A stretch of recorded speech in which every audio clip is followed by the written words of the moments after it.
Make sure to check out part 1 of this series. Thank you. I was very traumatized after seeing a man turn into some messed up organism right in front of my eyes. I just sat in my booth, rereading the rules again and again. It was so dark in here that I had to use the small lamp on the table next to me. They really need to fix the lights here. Yeah, I also realized I had broken the first rule. Hopefully, other than traumatizing me, it didn't do much damage. This is going to be a great shift. The first thing I tried was to walk out, but I could see movements in my peripheral vision. They got closer as I moved towards the exit. The shadows in the station elongated towards me, and I got a horrible gut feeling. I'm telling you, I won't even make it a few steps outside the station if I exit before the end of my shift. I ran back to my booth and just sat there. I felt like the shadows themselves were watching me. Suddenly, I saw movement in one of the cameras. There it was, a dark figure. No, I can't even call it a figure. It was a literal monster. It was worse than your worst nightmares. It had 4 arms, or were they tentacles? They each ended in razor-sharp points. Were those eyes all over its body? It had red bead-like things over its whole body. They reminded me of small bright red jewels on a pitch-black fabric. It had things coming out of its mouth. That's all I can call them. Things. They weren't like tentacles. They were twisted and curled like worms, as if it was vomiting its whole brain out. It had legs like the fins of a fish, thin and floppy. How was it even standing straight? Suddenly it dawned on me. I quickly tore my eyes off the camera feed. I covered the camera with my jacket. The whole image of the creature had been fully etched into my brain, and I was shaking uncontrollably. I swear I hadn't looked for too long. Chills ran up my spine as I heard a high-pitched whistle. It sounded excited and hungry. More shrill whistles echoed around the dark subway station. My whole body was frozen on the spot, and I swear the creature could hear my panicked heartbeat. The whistles got louder and louder, as if they were coming closer. A black sticky liquid oozed out from underneath the door of my booth. I backed up, and the second time this night nearly lost my dinner on the floor. My stomach must be very strong. The liquid bubbled and seeped in very slowly. It didn't have a color. It was the color of nothingness. I was mesmerized by its color. It was the color you see in between your dreams at night. It was the color a blind man would see. I suddenly saw the same creature I saw in the camera feed, now literally touching the glass of my booth. I let out a sharp yelp as the creature suddenly moved towards the door, and the doorknob started rattling.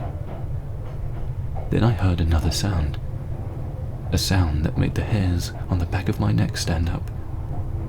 Just when I thought I couldn't experience any more fear than what I was currently experiencing, all my muscles locked up. I was literally frozen in fear. The sound was indescribable. It was a mixture of moans and laughter, crying and shouting. It was a sound nothing can recreate. The sound blared like a horn, and my brain suddenly processed what was happening. The phantom train was coming. The creature that was at the door of my booth looked scared too.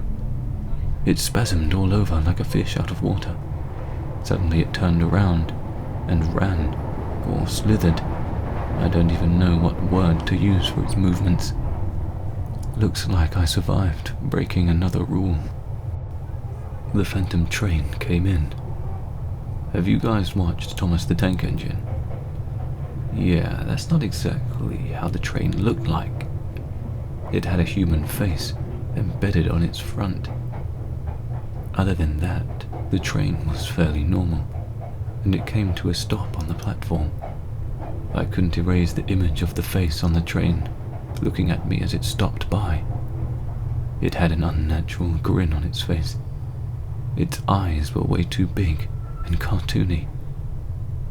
It took a lot of effort to snap out of it and pick the handgun out of the drawer under my desk.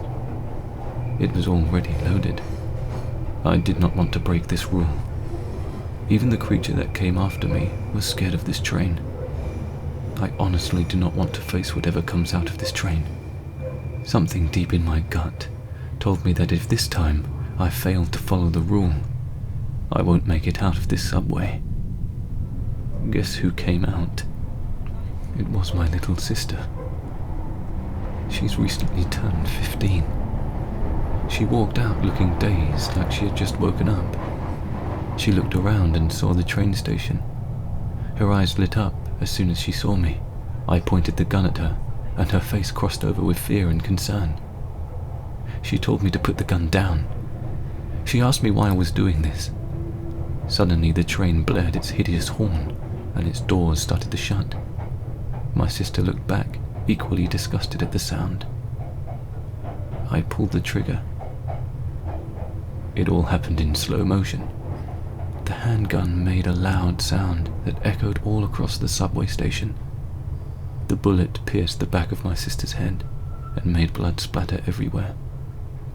My sister dropped like a stone, and blood gushed out of her wound like a waterfall.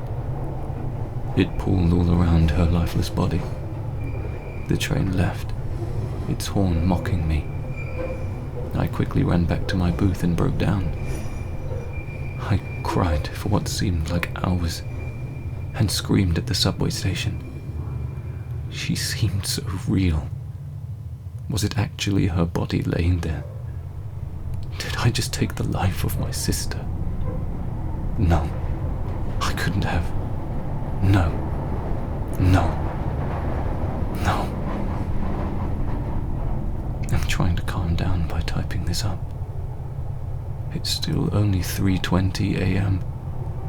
and I have around 2 hours to go before my shift ends.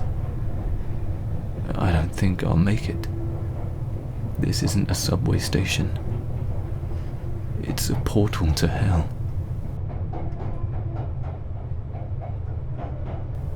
Thank you for listening. If you like what you heard, consider subscribing, or listen to another episode or series. If you have a story you'd like narrated, contact me on Twitter in the description below.